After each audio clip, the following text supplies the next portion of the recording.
Desde la Ciudad de México para el mundo, Yus Canal Multimedia Radio.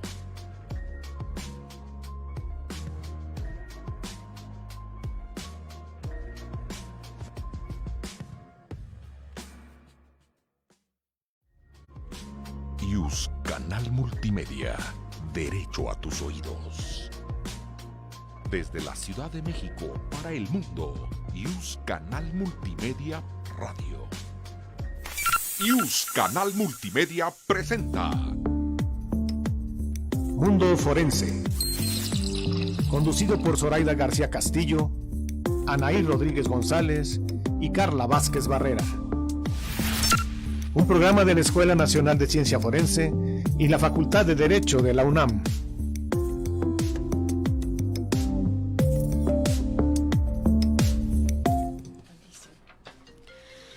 Muy buenos días, les habla Carla Vázquez Barrera en su programa Mundo Forense. El día de hoy estamos transmitiendo desde la página de Facebook de Canal Yus Multimedia de la Facultad de Derecho de la UNAM. Queremos dar las gracias al doctor Raúl Contreras Bustamante, director de la Facultad de Derecho, al doctor Israel Sandoval Jiménez, secretario de Cuerpos Colegiados de la Facultad de Derecho de la UNAM, y a Eduardo Ramírez, así como su equipo que se encuentra en cabina, por propiciar este espacio. Les recordamos que estamos en la plataforma de Canal Yus Multimedia y que se retransmite por la página de Facebook Escuela Nacional de Ciencias Forenses, UNAM, en donde nos pueden dejar sus preguntas y comentarios para nuestra invitada. El día de hoy nos acompaña la maestra Alejandra Quijano Mateos para conversar sobre el tema farmacoeconomía de adicciones. Me voy a permitir leer una breve semblanza de nuestra invitada. Estudió la carrera de química farmacéutica biológica en la Facultad de Química de la UNAM, maestra en criminalística por el Instituto Nacional de Ciencias Penales, tiene diplomados en evaluación educativa, en investigación clínica experimental, en ciencias de la salud y en enseñanza de la ciencia forense.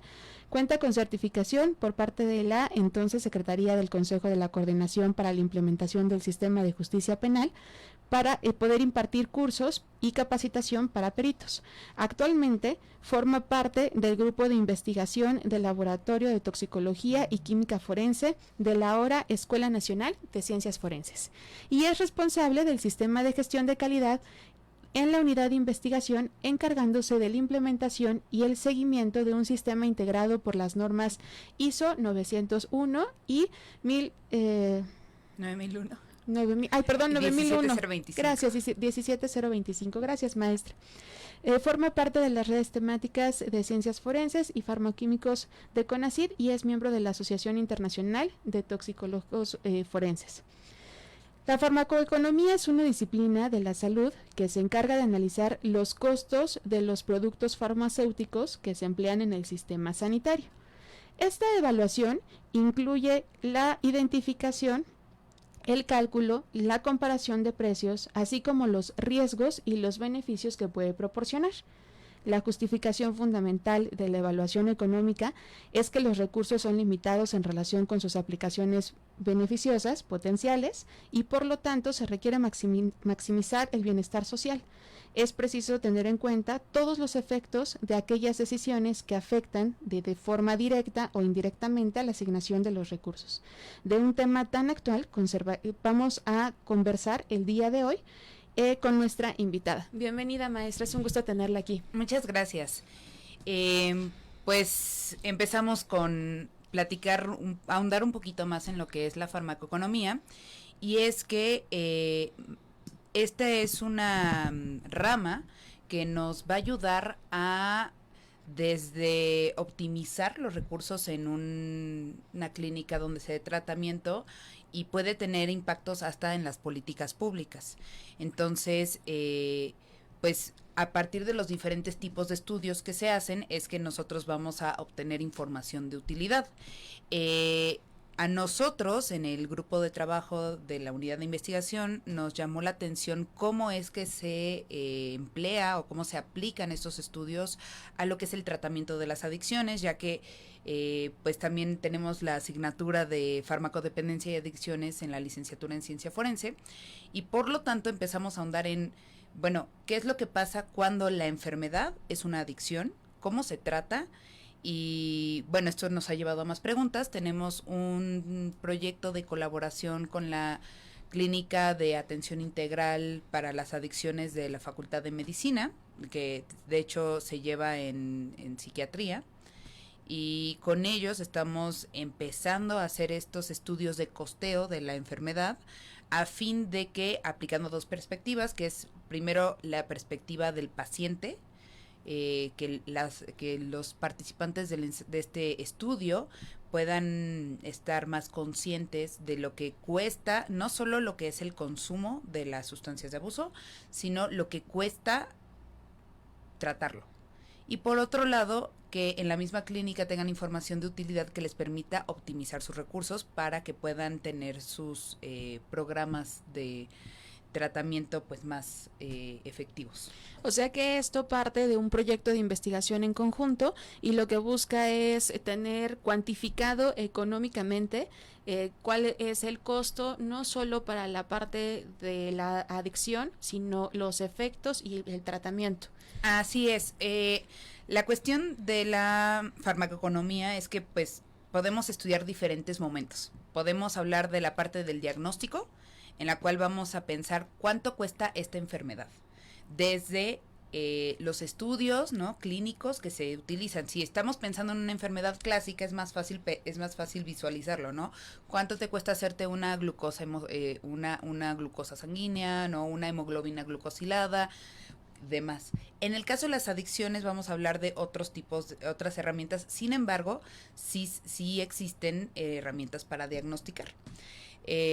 Luego vamos a pensar en el durante, que es lo que va a ser el tratamiento. Ahora, el tratamiento de las adicciones, que vamos a ahondar un poquito más, implican diferentes componentes. En algunos casos van a requerir medicamentos, en algunos casos van a requerir algún tipo de intervención, ¿no? Dependiendo de quién, del médico tratante, puede ser que se lleve con una terapia individual o colectiva o talleres. Eso también incluye la cuestión de los costos, las sesiones, eso forma parte como de todo el costeo que se hace. Así es, nada más que conforme nos vamos alejando de lo que es solo el paciente, ¿no? Que el paciente puede gastar en sus diagnósticos y va a gastar en sus tratamientos, ya sea pagando una sesión de terapia o pagando el medicamento, ¿no?, durante un periodo determinado de tiempo.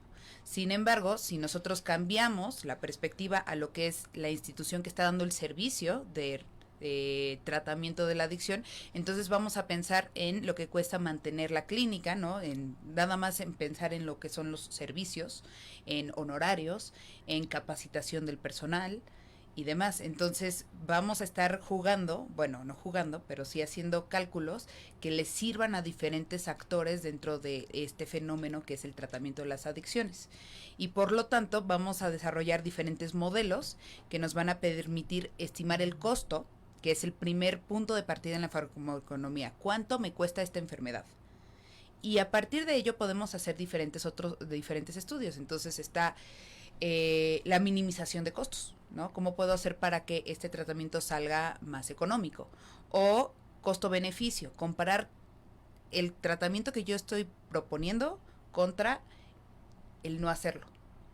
Luego, costo-efectividad, que es comparar dos tratamientos diferentes y ver cuál me va a dar más efectividad a pesar del costo. Y luego, no es tan aplicable en cuestiones de farmacoeconomía de adicciones, pero están los costos-utilidad, que en algunos casos se hacen las proyecciones de cómo mejora la calidad de vida, ¿no? Por ejemplo, o cómo vamos a ajustar los años de vida que quedan si es que hay alguna merma en la salud del paciente. Entonces, esos son los diferentes tipos de estudios y se aplican en la clínica, ¿no? En el estudio terapéutico o bondadoso, ¿no? El que nos da beneficio generalmente para los fármacos que sirven en lo que es la terapia clásica. Sin embargo, cuando estamos hablando de sustancias de abuso, a mí me gusta más hablar de sustancias de abuso, menos de drogas, porque... ¿Cuál sería como la diferencia un poco, perdón, para ubicar a nuestro auditorio, cuál podría ser esta diferencia? Porque es mejor es señalarlo como sustancia de abuso y no tanto como droga, porque es correcto o incorrecto. Bueno, para empezar tendríamos que irnos un poquito atrás a lo que son las definiciones, ¿no? De la Organización Mundial de la Salud, ¿no? Las drogas en sí son sustancias que tienen una actividad biológica y que vienen, bueno, tradicionalmente se definen como que tienen un origen natural, tienen actividad biológica y sean extraídas. Entonces, por ejemplo, la cafeína se consideraría una droga. Cuando nosotros hablamos de un fármaco, ¿no? O de un medicamento, ya estamos hablando de que esa sustancia ya se va a modificar, ¿no? O se va a formular en un jarabe, en una tableta y demás. Entonces tenemos estos medicamentos, ¿no? Que ya están dosificados, ya están planeados, ya tienen una actividad. Y cuando hablamos de una sustancia de abuso, pues podemos hablar tanto de cafeína como de un ansiolítico, ¿no? Por ejemplo, las benzodiazepinas, que son medicamentos, pero que algunas veces se abusa de ellos. O podemos hablar de alcohol, que también es una sustancia que se vende libremente, ¿no? O podemos hablar de sustancias que ya son, que están fiscalizadas, como lo que serían las clásicas, las que se llaman drogas, ¿no? Pero no estamos cumpliendo con la definición de la Organización Mundial de la Salud. Okay. Entonces, pues aquí vamos a entender por droga estas sustancias que son de origen natural y que tienen una actividad biológica. Sin embargo, si nosotros abusamos de alguna sustancia, entonces es más propio hablar de sustancias de abuso o sustancias psicoactivas que de drogas. Ok, entonces en este sentido, ¿cómo se hace este cálculo? O sea, me gustaría que le pudiera contar al auditorio un poco la metodología, porque si estamos hablando de los efectos de preventivos durante el proceso de intoxicación y posterior como el efecto, ¿cómo se cuantifica todo esto? ¿Cuál es la metodología que ustedes ocupan justo para empezar a tener costos cuando estamos hablando que justamente la parte farmacéutica tiene como esta sub y baja en algunos medicamentos? Claro, en nuestro proyecto nosotros empezamos, primero tenemos criterios de inclusión y exclusión y entre ellos, pues sí, nada más estamos contemplando los pacientes que son de la clínica y esos son pertenecientes a la comunidad universitaria. Entonces, por lo pronto nuestro estudio es piloto, por decirlo así. Trabajamos con y empezamos con un cuestionario epidemiológico, por llamarle así, en el cual nosotros preguntamos qué es lo que se consume, ¿no? Y claramente se protegen los datos de los pacientes, pero la idea es tener una imagen más clara de cuáles son las sustancias que están llevando a los pacientes a esta clínica y cuáles son sus hábitos de consumo. Entonces, el primer ejercicio es preguntarles, a la semana, ¿cuánto consumes de cocaína, de marihuana, de alcohol? Y que nos hagan una estimación de cuánto invierten semanalmente. Y esto es más que nada un ejercicio de conciencia, porque vamos a tener costos directos, indirectos e intangibles. Entonces, por ejemplo, luego les preguntamos cuánto tiempo invierten en conseguir la sustancia, cuánto tiempo pueden pasar bajo el efecto de estas sustancias o cuánto tiempo están en la recuperación, en la resaca, por decirlo así. Y entonces ellos pueden empezar a pensar que ese tiempo podría estar destinado a sus estudios o a su familia, a su trabajo, a sus amigos, lo están empleando ya sea en conseguir estar intoxicados o estarse desintoxicando. Entonces, por ese lado empezamos a plantear lo que son los costos intangibles. Posteriormente, a la par de que los estudiantes van llenando, no son estudiantes, no siempre son estudiantes. Puede ser comunidad. De que los pacientes empiezan a llenar este cuestionario, el equipo tratante va llenando otro cuestionario en el cual nos dicen si les mandaron a hacer un análisis clínico, por ejemplo, un antidoping. Y ese antidoping lo que hacemos es comparar cuánto cuesta desde la materia prima, el vasito, las tiras reactivas, ¿no? hasta cuánto cuesta hacerlo en un laboratorio que te vende el servicio. También si les mandan a hacer, por ejemplo, algunas baterías, ¿no? Hay veces que estos problemas de adicción vienen como comorbilidades en los cuales tenemos un cuadro en el que no solo tenemos un cuadro adictivo, sino que tenemos ansiedad generalizada o depresión. Y entonces hay a veces algunos estudios que te permiten ver cuál es el estado de tu paciente y si hay alguna cuestión que arreglar. Pueden haber como perfiles hormonales, varía mucho. Uh-huh. Por eso, la idea es tan amplio. Es explorar esto. Si deciden que el medicamento que van a tratar con medicamento, ¿qué medicamentos están recetando, con qué dosis y qué frecuencia? Entonces de ahí regresamos al paciente. El paciente va a pagar de su bolsa el medicamento. Y si van a mandar a hacer, si los van a mandar a terapias individuales, ¿cuánto van a gastar por terapia? Y no es lo mismo el costo que está arreglado en la clínica que ir con un terapeuta individual. Entonces lo que tenemos es como estamos haciendo el costeo mínimo hasta ahorita. Uh-huh. Y unos meses después les hacemos cuestionario de seguimiento a los pacientes. ¿Cuánto tiempo definen justo para esperar y ver si hay como una evolución, si hay una disminución? ¿Depende de la persona, depende del paciente? ¿O qué? ¿Cómo es que se tienen estas estimaciones? Bueno, nuestro protocolo experimental lo tiene establecido cada 6 meses, o sea, cada semestre vamos dando seguimiento y de hecho la alta depende mucho del paciente. Y uno de los grandes retos de hacer farmacoeconomía con enfermedades como esta es que la adherencia al tratamiento no es... pues digamos que hay muchas recaídas, entonces es muy posible que tengamos que empezar una y otra vez. Y también eso se evalúa. Eso se evalúa, ¿no? Uh-huh. Por eso estamos empezando nosotros con cuánto cuesta, el costo de enfermedad. Y a partir de eso vamos a ver las estrategias que plantean en la clínica para ver cuál fue más efectiva. Porque la idea es que los pacientes lleguen a remisión porque, bueno, esto es dato cultural, las adicciones no se curan. O sea, nunca dejas de ser adicto, más bien entras en remisión, ya pasaste por una desintoxicación, por una rehabilitación y ya estás reinsertado, pero siempre está el riesgo latente de una recaída. Uh-huh. Y por lo tanto, pues tenemos que pensar que es una enfermedad en la que se entra en remisión porque es una enfermedad crónica. Y entonces no la puedo tratar, no puedo pensar en ella como por ejemplo una gripe o un COVID, ¿no? Que tiene un cuadro clínico y se termina, ¿no? Uh-huh. En el momento en el que ya mi cuerpo se estabiliza, ya tengo mis anticuerpos, ya no estoy, ya no tengo la tos, la fiebre, demás. Digo, de todas maneras tristemente ya vemos que te puedes volver a enfermar de varias enfermedades, pero no es una enfermedad aguda como uh-huh. las clásicas. Ok.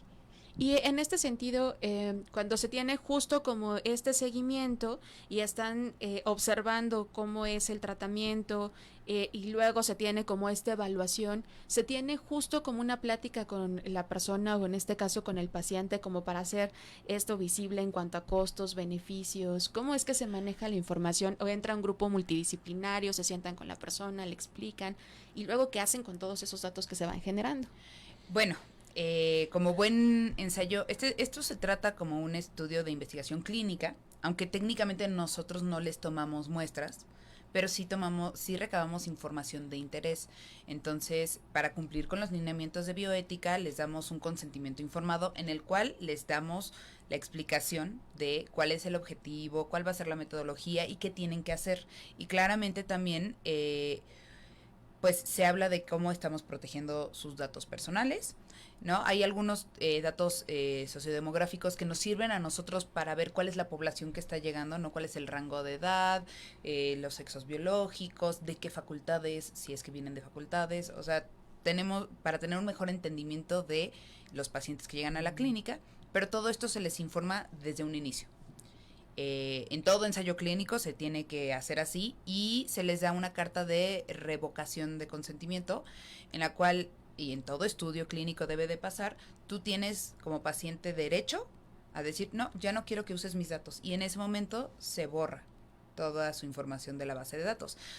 La información que estamos recabando se está almacenando en una base de datos y se está procesando estadísticamente de manera descriptiva mediante el programa R, bueno, con el lenguaje de programación R. ¿Y cuáles han sido como un poco las estas conclusiones a las que han llegado, al menos con este número de pacientes que ya tienen evaluados? ¿Sigue este proceso? ¿Por cuánto tiempo es justo el periodo de investigación del proyecto? El proyecto está aprobado por 3 años. Hemos tenido, afortunadamente, pocos pacientes. Afortunadamente, porque nos habla de que no hay tantos candidatos que sean elegibles, porque estamos eliminando, por ejemplo, todos los que llegan por tabaquismo, porque nos interesa más qué es lo que está pasando con las sustancias ilegales, ¿no? Desde el punto de vista de la toxicología forense. Okay. Entonces, afortunadamente, tenemos pocos pacientes. No sabemos si es porque no les interesa participar en el proyecto o no, porque a fin de cuentas cuando llegan los pacientes yo no los trato.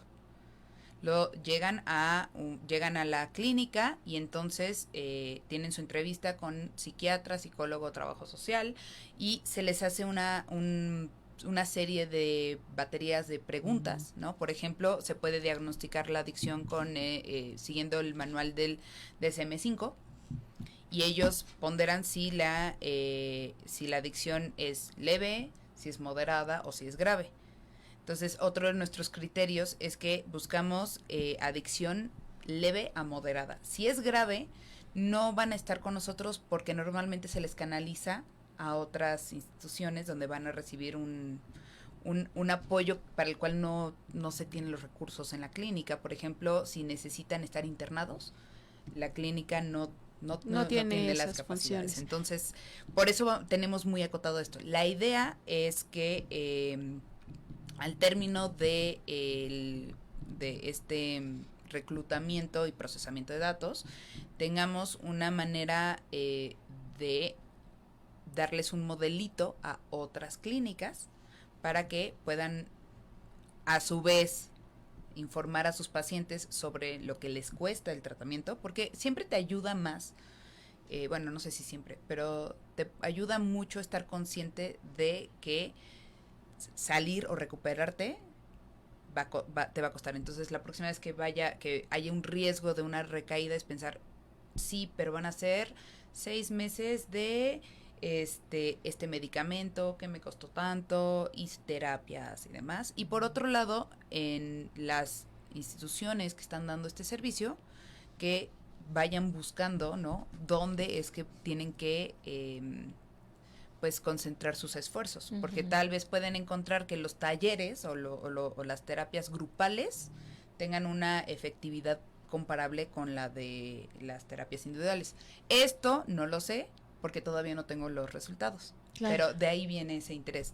En ese sentido, como parte de lo que tú estabas platicando sobre el tema de las adicciones, ¿no?, y el uso y la dependencia de sustancias, la pregunta que a mí se me ocurre es saber, ¿todas las sustancias generan una adicción? ¿Y cuál sería la diferencia entre un abuso y una dependencia, ¿no? Porque creo que está vinculado justamente al tipo de población al que están dirigiendo el estudio.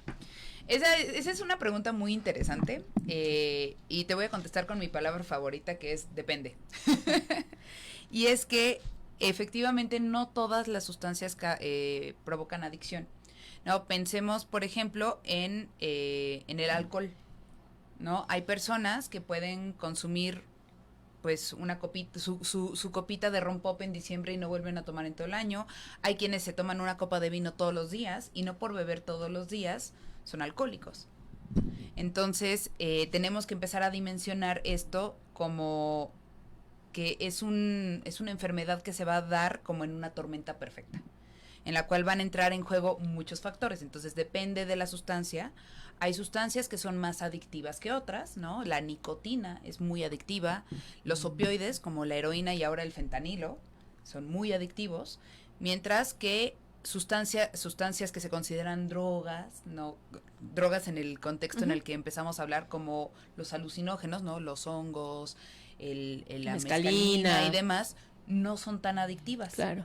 Entonces, ¿qué es lo que me va a decir?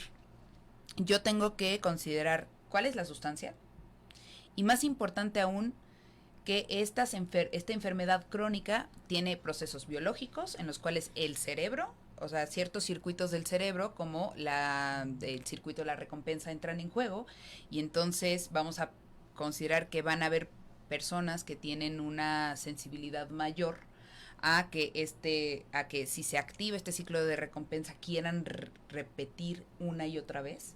Van a haber cuestiones metabólicas, porque hay personas que van a eliminar las sustancias más rápido y por lo tanto, o pueden adaptarse y por lo tanto van a necesitar cada vez más. Mayor cantidad. Y vamos a tener factores pues psicoemocionales, ¿no? Si yo consumo una sustancia y me siento bien, ¿no? Y le metemos contexto, ¿no? Me está tengo problemas en casa, en el trabajo, tengo estrés, tengo además muchas cosas. Entonces, lo que vamos a pensar es que yo no puedo tomar solo un criterio para diagnosticar si hay una adicción. Entonces, el consumo puede ser experimental, ocasional, regular, y ya después vamos a hablar de abuso, cuando ya estamos consumiendo una sustancia muchísimo más allá, o de una dependencia cuando se modifica la conducta.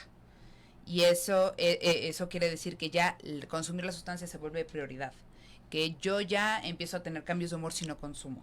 Si quiero dejar de consumir la sustancia y no lo logro, si empiezo a alejarme de mis amigos, de mis familiares, y empiezo a entrar en estos ciclos en los cuales yo tengo un detonante, ¿no? Puede ser, tengo exámenes, me acaban de dar una mala noticia, o hay una fiesta, no necesariamente tienen que ser detonantes negativos, y entonces hay un antojo, yo no tengo un control de mis impulsos, consumo, me da culpa y vuelvo a y entro en ciclos. En el círculo. Sí. Entonces es muy complejo. Sí, me parece que con esta cuestión compleja podemos ir como al corte que tenemos en el programa y regresamos para seguir conversando de este tema tan interesante.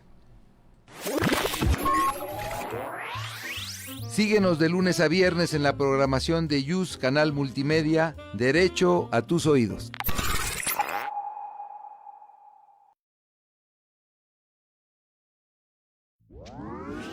Soy Eduardo Ferrer MacGregor, investigador del Instituto de Investigaciones Jurídicas de la UNAM y presidente de la Corte Interamericana de Derechos Humanos. Los invito a seguir escuchando YUS Canal Multimedia. Ricardo Rivera Ortega, rector de la Universidad de Salamanca, invita a todos los juristas y aspirantes a hacerlo a escuchar con atención Radio YUS.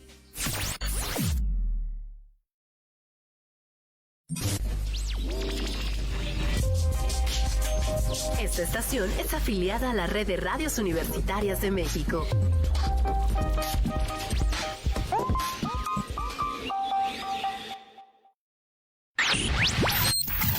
Esto es la Facultad de Derecho en Radio.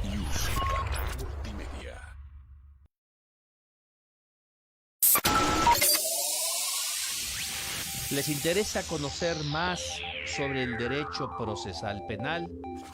No se pierda todos los miércoles a las 5 de la tarde el programa Hablemos de Derecho Procesal Penal, a cargo del Colegio de Profesores de Derecho Procesal Penal de nuestra Facultad de Derecho de la Universidad Nacional Autónoma de México. Los invita su conductor, doctor Carlos Cuenca Dardón. Esto es la Facultad de Derecho en Radio. Y sí, en YUS Canal Multimedia, el recinto de la Facultad de Derecho. Visita nuestra página de internet y sigue la transmisión de todos nuestros programas en www.derecho.unam.mx. Gracias por escuchar la transmisión News, Canal Multimedia. Pues estamos de regreso de esta pausa con nuestra invitada del día de hoy, la maestra Alejandra Quijano. Ale, como parte de las dinámicas que hemos tratado de tener en esta temporada, es que le pedimos a nuestros invitados e invitadas que seleccionen alguna obra artística, ¿no?, que estuviera o que se vincule con el tema que se está abordando. ¿Cuál fue la obra que tú elegiste? Y me parece que casa muy bien con lo que veníamos platicando. Sí, yo les voy a recomendar ampliamente mi película favorita, que es Trainspotting, que es una obra maestra. Si quieren aprender sobre lo que es la toxicología de opioides, ahí está. Si quieren aprender lo que es la dinámica de las adicciones, ahí está. Y hasta habla de los diferentes tratamientos. Y bueno, claramente también visualmente es maravillosa, el soundtrack, la fotografía, la recomiendo muchísimo. Y sobre todo, lo platicábamos antes de entrar como al programa, y me parece que hace como un magistral trabajo en poder como reflejar de manera muy puntual justamente esto que tú decías, ¿no? Cómo una adicción se vuelve un tratamiento crónico, cómo no se cura, cómo hay etapas donde puede remitir, pero al final siempre está como esta parte latente, ¿no?, de que vuelva a aparecer, y refleja de manera muy, muy, muy fiel los procesos, por ejemplo, de detox, ¿no?, de ese tipo de sustancias. Sí, así es. De hecho, una de las cosas que a mí me llama, o sea, que van mucho con el tema de hoy, es que, spoiler, les voy a spoiler un tantito, cuando el personaje empieza todo este proceso de desintoxicarse, le dan un medicamento, le dan metadona, y dice, miren, adicción patrocinada por el Estado, porque estos tratamientos cuestan, y por eso está el interés en la farmacoeconomía, porque pues sí, si bien ahorita estamos en escala pequeña, ¿no?, con el estudio de la clínica en la UNAM, el problema de la adicción es mundial y es un problema de salud pública. Entonces es muy interesante ver cómo lo van tratando en otros lados. Aquí en México, el fenómeno de las adicciones está difícil de caracterizar, porque a veces tenemos el monitoreo muy claro y se tienen las encuestas nacionales con su metodología estadística muy clara, y de repente no hacen la encuesta un año y no lo vuelven a hacer. Y luego tenemos que la gran mayoría de las intervenciones son ambulatorias. Digo, qué bueno que no tenemos un problema de opioides como nuestros vecinos, o tal vez no, porque no sabemos, no tenemos el cuadro completo, no tenemos datos completos, pero por ejemplo los problemas de consumo de nuevas sustancias psicoactivas tampoco se está reportando, y hay lugares donde ya se tienen estos programas donde hasta te dan tu heroína, ¿no? Así como porque la política es de vamos a reducir el riesgo de tal manera que mejor nos aseguramos que la persona consume una sustancia de calidad, por llamarle así, ¿no? Que no va a estar compartiendo jeringas, reduciendo el riesgo de que contraiga VIH y hepatitis B o hepatitis C, que es parte de lo que es el costo de la enfermedad. Pero nuevamente va a depender de la sustancia. No es lo mismo ser adicto a cocaína que ser adicto al tabaco o que ser adicto a la cocaína. Ya dije cocaína. Bueno, va a benzodiazepinas, ¿no? Y por ejemplo, con las benzodiazepinas tenemos un problema porque también son tratamiento. Claro. Entonces se va volviendo cada vez más complejo.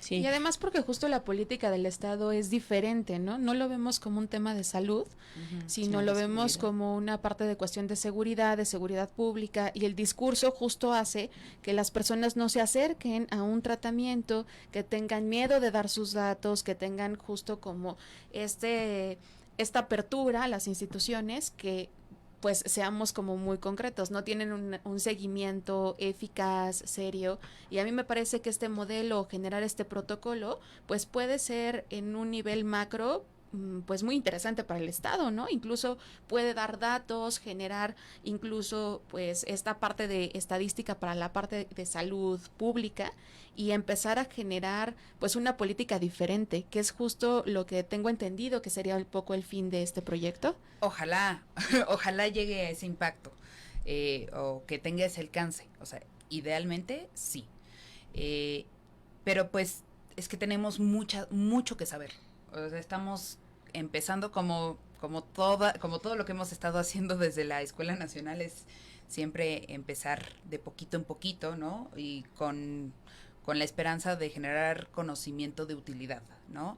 Y otra cosa que es muy curiosa en México es que fuera de las sustancias ilegales, tenemos un problemón de adicción a sustancias que son completamente legales, como los inhalables, las monas, ¿no? Todos estos solventes que se venden en tlapalería, ¿no? Y no necesariamente son sustancias que están reguladas o fiscalizadas. Entonces, les presumo, vengo regresando del Congreso de la Asociación Internacional de Toxicología Forense y justo uno de los puntos claves es que tenemos problemas con diferentes sustancias en diferentes partes del mundo. Entonces, en Estados Unidos, por ejemplo, los que presentaron los trabajos de Estados Unidos hablaban de 2 temas y solo 2 temas, que es lo que son el problema de opioides, que olvídense del fentanilo, el fentanilo ya está por quedar atrás, ahora hay nuevos opioides que nos van a dar problemas, y la otra es qué es lo que pasa con el consumo de los cannabinoides que ya son legales. Y por ejemplo que ya están encontrando que muchos productos que se vapean no tienen el delta 9 tetrahidrocannabinol, sino que tienen otros cannabinoides, y hay otros que los venden como, bueno, estos son menos adictivos y no está reportada la toxicidad porque no hay análisis clínicos, porque nadie se está molestando en estudiar estas sustancias psicoactivas porque hay todo un estigma y hay prohibición. Sí, yo creo que justamente en los últimos meses, y creo que además con todo el tema del fentanilo que se disparó en los medios y en la parte de las redes, creo que ahí es como que ha empezado a cobrar fuerza un poco el cuestionamiento justo a las políticas de combate al tráfico de sustancias ilícitas, ¿no? O sea, ayer vimos, por ejemplo, algunas manifestaciones, ¿no?, de gobiernos en Sudamérica, en América Latina, diciendo, oigan, hemos estado muy equivocados en la forma en que se ha combatido este problema y lo que nos ha generado, pues, son situaciones de mayor alcance, ¿no?, como es violencia, tráfico de armas, etcétera. En ese sentido, yo quisiera preguntarte, justo hace rato decías, bueno, que estas investigaciones van a llegar a tener un impacto en temas de toxicología forense, ¿no? ¿Cuáles son como esas líneas de investigación que ustedes pueden empezar a mirar, aunque sea como en esta parte incipiente, están iniciando el proyecto, pero que pudieran ser de importancia justo para el área forense, ¿no? Y que podrían contribuir pues a conocimiento muy especializado y me atrevo a decir muy innovador justo en el abordaje de este tipo de problemáticas? Claro, bueno, pues mira, regreso a que una de las cosas que es muy importante de estos congresos, ¿no?, estas reuniones mundiales, es que se te abre el panorama en cuanto a saber qué es lo que desde tu área del conocimiento, ¿no?, se está estudiando a nivel del mundo. Y como les digo, no consumimos las mismas drogas en diferentes partes del mundo, ni tenemos las mismas políticas y no tenemos tampoco los mismos problemas. Entonces, mientras en algunos países están planteando una política que es más enfocada a reducir el daño, que es algo que a mí se me hizo muy interesante, en Australia y en Uruguay, por ejemplo, tienen todos estos programas de ir a los festivales de música y decirles a los asistentes, mira, nadie te va a arrestar, o sea, no pasa nada, pero ¿qué traes? ¿Qué drogas? Porque no, ahora regresamos al uso de la palabra drogas. ¿Qué drogas tienes? Y vamos a revisar y qué crees que es, ¿no? Y para sorpresa de muchos, ¿no?, por ejemplo, decían, bueno, a mí me dieron MDMA, que es éxtasis, ¿no?, y daban sus tabletas y ese MDMA en el 83% de los casos no era MDMA. ¿no? Y ahora venden la cocaína rosa que tiene todo menos cocaína. Y entonces entramos en cuestión de que también es muy importante educar a la gente para que sepan o estén conscientes de lo que está pasando. ¿Y por qué hay cada vez nuevas drogas y más nuevas drogas? Porque lo que no está prohibido técnicamente está permitido, ¿no? Y entonces, si esta sustancia molecularmente no es exactamente la que está prohibida en el Tratado de Ginebra, entonces puedo hacer un análogo químico que puede tener los efectos parecidos y se venda libremente. Entonces, uno de los grandes retos ahorita en toxicología es también ver qué sustancias están saliendo y se está teniendo iniciativas para que alrededor de todas las naciones tengamos alertas de, oigan, se detectó este ácido que no es ácido, esta cocaína que no es cocaína, o esta catinona, pero la capacidad la velocidad con la que se están generando las nuevas drogas sintéticas excede la capacidad analítica de los laboratorios. Y entonces es pensar, bueno, ¿y la gente qué está haciendo? Pues está consumiendo porque pues no hay control de calidad. ¿Y por qué se dice que ahora el narco le pone fentanilo a las sustancias para volverte adicto? Bueno, puede ser, pero también existe la hipótesis de que en los laboratorios clandestinos no haya buenas prácticas de gestión de calidad y por lo tanto puedan estar habiendo contaminaciones cruzadas. Y si lo piensas, ¿no? Si una persona va a consumir cocaína, que es un estimulante y que busca tener estos efectos para arriba, como ¿por qué consumiría un depresor que puede anular los efectos? Yo tengo una duda, ¿quién regula justo cómo se empieza a tener pues estas modificaciones químicas? ¿Hay un organismo internacional que empiece a dar como esta pauta, un poco lo que mencionaba de decir, pues esto se está utilizando ahora, estas combinaciones? ¿Qué es lo que pasa un poco, sí, jurídicamente hablando, o si tienen organismos que empiezan a tener este control y aparte como este seguimiento? Pues mira, internacionalmente lo que se tiene es los sistemas de alerta temprano que coordina la Oficina contra Drogas y el Crimen de las Naciones Unidas, y localmente existen diferentes organismos. Por ejemplo, existía, que ya va a cambiar de nombre, el programa de monitoreo de drogas europeo, y diferentes países van teniendo sus observatorios y sistemas de alerta temprano. En México no tenemos. No tenemos. Bueno, hay una historia ahí medio triste de intentos fallidos de tener un observatorio de drogas y tener un sistema de alerta temprano. Sin embargo, aquí tenemos un problema en el cual la información no fluye entre instituciones. Somos un tanto celosos en cuanto a qué se reporta y qué no. Entonces, internacionalmente está muy complicado ya, y nacionalmente más. Ok, no, pues sí sigue siendo justamente como un tema sumamente complejo. Estamos casi por cerrar este programa, maestra, y a mí me gustaría saber, un poco teniendo la experiencia en la parte de las normas ISO, ¿para qué nos sirven estas normas?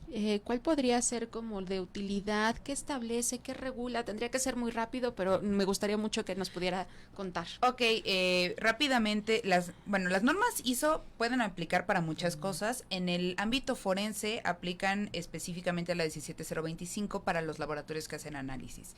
Y lo que hacen es que son lineamientos que nos permiten asegurar que nuestros resultados son confiables. Y eso es muy importante en los laboratorios que se hace análisis forense, porque los resultados tienen unas consecuencias altísimas, ¿no? Entonces puede estar en juego, por ejemplo, la libertad de una persona o un agraviante. Entonces, lo importante de estas normas o de estos sistemas de gestión de calidad es que tú tienes, mediante otros organismos internacionales, esta manera de decir mis resultados son confiables. Y por ejemplo existen normas ISO que también sirven para el actuar profesional. Entonces tú puedes certificar tus competencias y puedo decir, bueno, yo soy una química certificada. Entonces sí, es muy importante. Es otra línea de trabajo en lo que se hace en la Escuela Nacional, y pues si me invitan a otro programa, con mucho gusto podemos hablar de gestión de calidad en ciencia forense. Pues a mí me parece que es sumamente interesante y que es algo muy novedoso en cuanto a los aportes que pueden tenerse, también en cuanto a la construcción de políticas públicas, ¿no? Para la atención. Y una cosa que ya no nos dio tiempo de platicar, pero que es importante que sepa el auditorio, es que los enfoques que se están teniendo en este proyecto de investigación también abarcan como temas que tienen que ver con el manejo comunitario de la enfermedad. O sea, el proyecto está contemplando en estas partes de remisión y de recaídas justamente los recursos comunitarios con los que las personas cuentan para poder hacer frente, lo cual me parece que pocas veces se aborda y que es importante incluso para la incidencia forense, ¿no? O sea, para reducirlo y atenderlo. Así es, de hecho, en el cuestionario que le hacemos a los pacientes de entrada, les preguntamos quiénes les están acompañando. Su círculo. Su círculo, y también porque les decimos, ¿y esta persona cuántas horas está invirtiendo en, viene a un taller, viene a plática y invierte, no solo, se transporta? Entonces ya empieza a volverse una conciencia más grande de no solo son mis recursos, sino los recursos de los demás.